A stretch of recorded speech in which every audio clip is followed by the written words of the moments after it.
Hello viewers, আর একটা নতুন ভিডিওতে তোমাদের স্বাগত। তোমরা সবাই কেমন আছো? আশা করি সবাই খুব ভালো আছে, আর আমিও খুব ভালো আছি। এই যে শাড়িটা দেখছো, এই শাড়িটায় দুটো কাজ হবে। সেটা হচ্ছে এক হচ্ছে ব্লাউজ পিস যেটা আছে সেটা আমি কেটে দেবো, প্লাস এর সাথে কী হবে, ফলস পাড় বসানো হবে। এরপর কী করছিলাম, প্রথমে হচ্ছে শাড়িটা যে 12 হাত মাপতে হয় সেই 12 হাত মেপে নিচ্ছিলাম। এইভাবেই আমার মাপে, যেহেতু একা একা কাজ করতে হয় তাই জন্য এইভাবে মাপলেই সুবিধা হয়। এবার 12 হাত মেপে নেওয়ার পর আমি ওই 13 হাত মতো কাপড়টাকে রেখে বাকি যে অংশটা ছিল সেটা ব্লাউজ পিসের জন্য কেটে দিচ্ছিলাম। এবং ব্লাউজ পিসের জন্য কাটতে হলে একটা জিনিস অবশ্যই খেয়াল রাখতে হবে, যে ব্লাউজ পিস কাচতে গিয়ে যেন শাড়িটা ছোটো না হয়ে যায়, সেই দিকটা খেয়াল রাখতে হবে।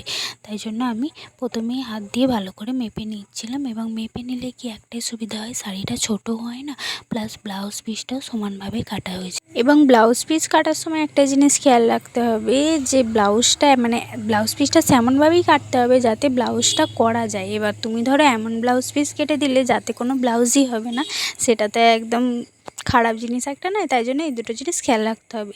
এরপর তোমাদেরকে দেখাচ্ছি আরও একটা হলুদ শাড়ি, যার পাড়টা ছিল লাল। আর ফোনেতে অতটা ভালো করে বোঝা যাচ্ছে না লাল কালারটা, কিন্তু শাড়িটা হচ্ছে পিওর হলুদ কালার, এবং তলার যে পাড়টা ছিল পাড়টা হচ্ছে পুরো লাল কালার। এবার আমি যেমনভাবে প্রথমে লাল শাড়িটা 12 হাত করে মেপে নিয়েছিলাম, ঠিক তেমনভাবেই হলুদ শাড়িটাও 12 হাতভাবে মেপে নিচ্ছি। এবং এই শাড়িটা যেহেতু একটু নরম ছিল, মানে কোনো রকম মাড়ই নেই, নতুন শাড়ি। এই শাড়িগুলোকে কী শাড়ি বলে আমি জানি না, এই শাড়িগুলো একটুও মাড় ছিল না, যার জন্য শাড়িটা যখন আমি মেপে নিচ্ছিলাম, মাপার সময় একটা জিনিস খেয়াল করছিলাম যে শাড়িটা ভাঁজ হয়ে যাচ্ছে। এবং এই শাড়িটা মাপার পর বুঝলাম সেটা হচ্ছে এই শাড়িটাতে কোনো ব্লাউজ পিসই নেই শাড়িটাতে। তাই জন্য আমি ধারটা একটুখানি কেটে নিচ্ছিলাম, যাতে আমি যখন সেলাই করব বা মুড়বো তাতে আমার সুবিধা হয়। এবং এরপর হচ্ছে থার্ড শাড়ি যেটা ছিল একদম পুরো তাঁত, একটু বয়স্কদের শাড়ি।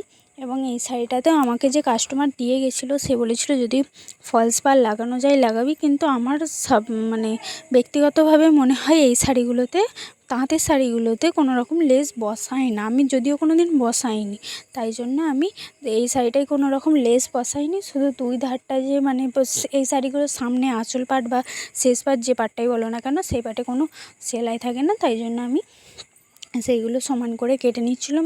ধারগুলো সুতো বেরিয়ে আছে, সেই সুতোগুলো বেরিয়ে থাকলে কী বলতো, সেলাই করতে অসুবিধা হয়। তাই জন্য আমি কাঁচি দিয়ে 3টে শাড়ি সমান করে নিচ্ছিলাম। আজকের ভিডিওটা এইটুকুই, টাটা।